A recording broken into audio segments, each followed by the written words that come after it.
I want to do a tutorial today using some of my favorites from the new Pressed Pigment line by Seint. Now, while these look a lot like eyeshadows, they are formulated a little bit differently, which is why they're referred to as pressed pigments. And the cool thing about them is there's a lot of versatility with them. So you can use them as eyeshadows, but you can also use them as a blush. You can use them as a bronzer, as a toner, as a color corrector, as a lip liner, as an eyeliner, as a lip color. Just lots and lots of versatility when it comes to these shades. Now, I am going to be focusing on an eyeshadow tutorial with the pressed pigments today, but I did want to point out that I did use pressed pigments on both my cheeks and my lips today. So I actually used a combination of this shade right here. This is called Coral.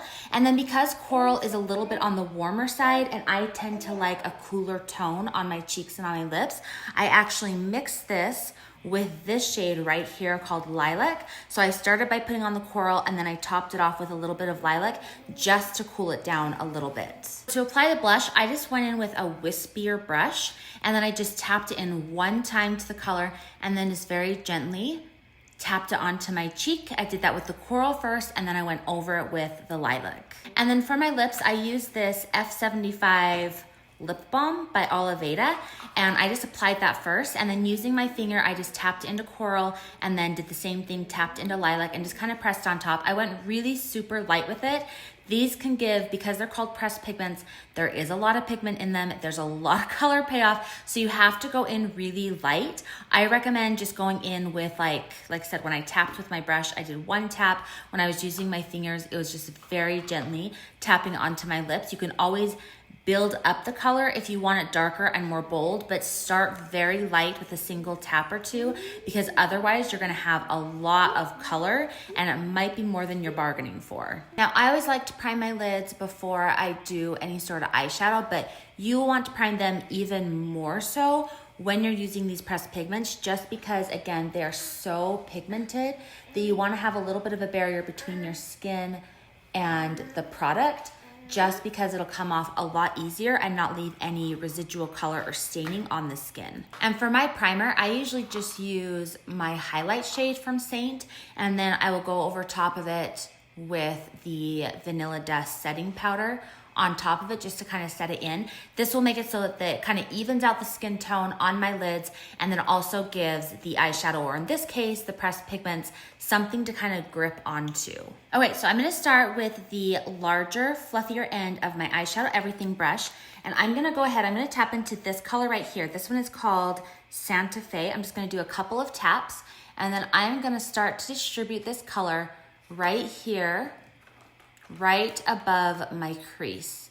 And can you just see how much color comes off with just those couple of taps? Again, start with less. You can always add more and get some buildable coverage, but you will get a ton of color payoff with these pressed pigments. So you just want to start with less and add to it. So I'm just gonna put this right above my crease. This is actually a great shade for bronzing as well. So if you like a powder bronzer, this Santa Fe is a really pretty bronzer. And then now I'm actually gonna tap into this shade right here. This is that Coral shade. And I am going to actually put it right over Santa Fe, just because I wanna add a little bit more depth to it. I wanna have a little bit of pink, but I don't want it to be like as pink as that Coral is. So that's why I'm kind of using a mix of the two. So Santa Fe first, and then I'm putting Coral on top. And again, just a little bit, and then just doing lots and lots of blending. Okay, so next I'm gonna go in with this shade right here. This one's called Daisy. It's kind of a yellowy honey tone, and I'm actually gonna use my finger for this so you can see lots of color. And I'm just gonna tap it onto my lid and just kind of get that color distributed there. And then I'm gonna take the smaller end of the eyeshadow everything brush, so they're double-sided. I'm flipping it over. I'm using the smaller, denser end. I'm gonna also tap it into Daisy, and I'm just gonna run this color right along my lower lash line, just to tie together the top and the bottom. And I'm gonna repeat exactly what I did with Daisy, but I'm actually gonna use this eyeshadow color called Drift. So I'm gonna go in with my finger. I don't want a ton, I just want a little bit, but I wanna just kind of gently tap it on top of Daisy, This just kind of mutes down some of the yellow, so it's not quite as yellow. You can see the difference between the two eyes. It also just gives a little bit of a shimmer, which I think is really pretty. So this is why I like to top this off with a little bit of drift. And then I do the same thing along the lower lash line. I just kind of follow along the lower lash line using that small end of the eyeshadow brush, and I displace a little bit of that drift. Now, using that same small end of the brush, I'm now gonna go into this shade right here. This one, I have to double check. I'm pretty sure it's called Honeymoon. I'm still learning all the names. Yeah, so this one's called Honeymoon, and I am just gonna gently tap the small end of it into this shade, and then I am going to start placing this color just right on the outer corner of this eye, just gently tapping it into place. Again, I'm trying to go on with very little color and then just building it up, because this one, it's a darker shade. These are super pigmented, and I wanna make sure I'm getting the color that I want and not having it be too bold or too much. And again, I'm just very lightly tapping it into the color and then doing the same thing, tapping onto this outer corner of my eye. Now, any excess that I have on my brush, I'm gonna go here and just on the very outer corner, I'm just gonna place that excess shade of Honeymoon on the outer corner. And if you're noticing the little hands, it's because my 20-month-old is just hanging off to the side here with me. So now I'm gonna flip over this brush. I'm going from the smaller end to the bigger, fluffier end, and I'm just gonna blend. You wanna do a lot of blending when it comes to the pressed pigments, just to give it a lot softer of a look and kind of get rid of any of those lines that, what they call it, like the line of demarcation, I think. I don't know, that could be wrong. But either way, you just wanna blend it nice and soft and just distribute those colors so that they're all married together and there's no harsh distinction between the colors. And then I'm gonna go in with that eyeshadow shade Drift again. I'm gonna use that fluffy end of the eyeshadow brush, and I'm just gonna go up here along my brow bone with that shade. And again, this just kind of helps with blending. It gives a little bit of a shimmer up here, but again, it just kind of helps to blend in that color right up here along that brow bone. All right, and then as the final step, I'm gonna take this brush. This is called the Endpoint brush. This is a brand new brush by Seint. It has ends that are both like this. My other end, you can see I didn't wash it the last time I used it, but I'm gonna go in to this color right here. I believe this one's called LYRA, I don't know how you pronounce it, but this shade right here, it's a really deep purple, super, super pretty. And I'm going to do it as an eyeliner.